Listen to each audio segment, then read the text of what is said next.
اگر آپ ستلج پہ آپ دیکھیں تو انڈیا نے 2 ڈیم ایسے بھی ہیں جو صرف 8 کلومیٹر کے فاصلے پہ بنائے ہوئے ہیں، کیونکہ وہاں پانی کا سلوپ اس کو اتنا اچھا دستیاب تھا کہ وہاں 2 ڈیم ساتھ ساتھ بنے ہوئے ہیں۔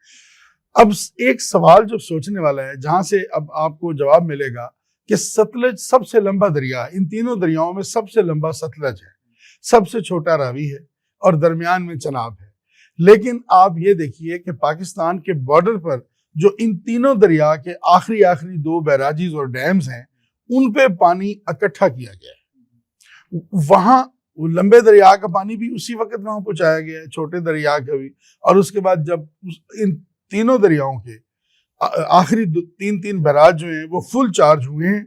اور ریور فلو کو بھی مینٹین کیے گئے، تب اس وقت پاکستان کو 24 گھنٹے کا نوٹس دے کے جو معاہدہ کے مطابق انہوں نے بتانا ہوتا 24 گھنٹے پہلے کہ ہم چھوڑ رہے ہیں، اس کے بعد تینوں دریاؤں کا ڈسچارج انہوں نے اوپن کر دیا، تو پاکستان میں وہ پانی اکٹھا تھا۔ میں نے جو ابھی انٹرو پڑھا تھا اس میں آپ نے مینشن کیا تھا کہ آبی جارحیت، بھارتی آبی جارحیت، آپ اس کو سپورٹ کر رہے ہیں کہ یس آبی جارحیت ہی ہے، اور یہ پاکستان پر ایک لحاظ سے